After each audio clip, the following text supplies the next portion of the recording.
It's the first week of spring semester at Al Medina University. The campus is alive, vibrant with the buzz of students, the clatter of footsteps, and the occasional laughter echoing across the open grounds. You can smell fresh coffee drifting from the campus cafe. Some students are rushing, backpacks bouncing behind them, headphones in. Others sit in clusters, phones out, capturing moments they'll forget by next week. Among them walks Noor. She's 19. Her steps are measured, calm. Her hijab is neatly wrapped, her outfit effortlessly modest. Books clutched to her chest, eyes focused. Not on people, but on purpose. In a world that rewards noise, she carries her silence like a shield. As Noor walks past the cafe, a familiar voice calls out, "Noor, hey, come sit with us." It's Rita, an old classmate. Noor pauses, gives a small polite smile. Maybe another time.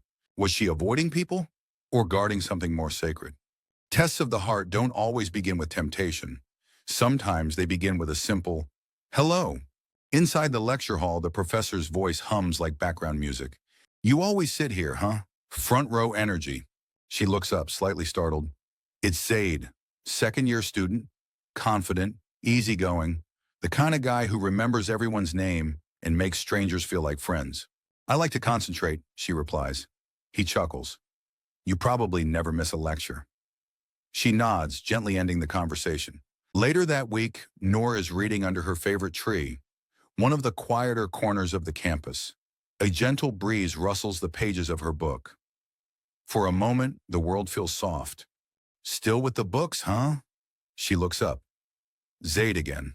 He sits beside her casually, as if it's the most natural thing in the world. No invitation, no hesitation. "You really don't talk much," he says, looking at her. Noor closes her book slowly. "I speak when there's something worth saying." "Fair," he smiles.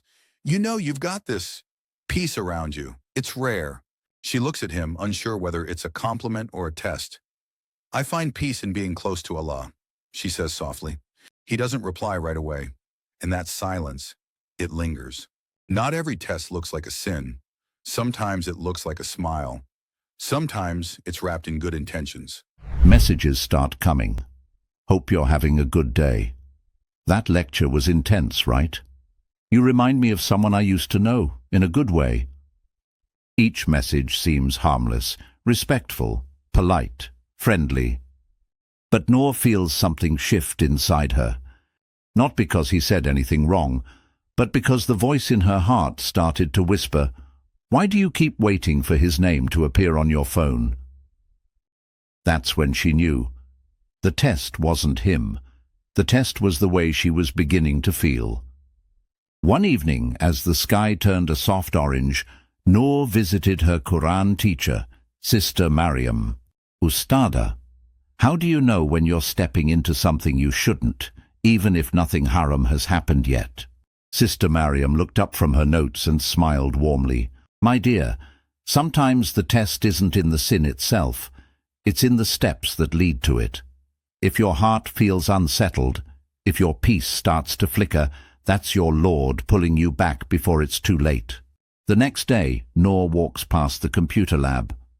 Zaid is standing near the door. "Noor," he says, "did I do something wrong? You've been avoiding me." She stops, takes a breath, and meets his eyes for the first time with clarity. "I think we should only talk when necessary for class. Nothing personal." For a second his smile fades, but then he nods, slowly. "Okay, I get it. Take care, Noor." And just like that, he turns and walks away, blending into the blur of students behind him. Noor stands there, not triumphant, not broken, but free. Because sometimes the hardest goodbye is not to a person, but to a part of yourself that was about to fall. Later that evening, as Maghrib approaches, she walks home in silence. But this time the silence doesn't feel heavy. It feels like protection. She clutches her books a little tighter, not out of fear but with renewed strength. Because true strength isn't found in resisting temptation when it's obvious. It's in stepping away while everything still looks innocent. True imaan isn't in waiting for the red flag. It's in obeying the tug in your chest before the line is crossed. Some storms don't come loud. They come as a breeze, but they test your roots just the same. And Noor, she chose to stay rooted.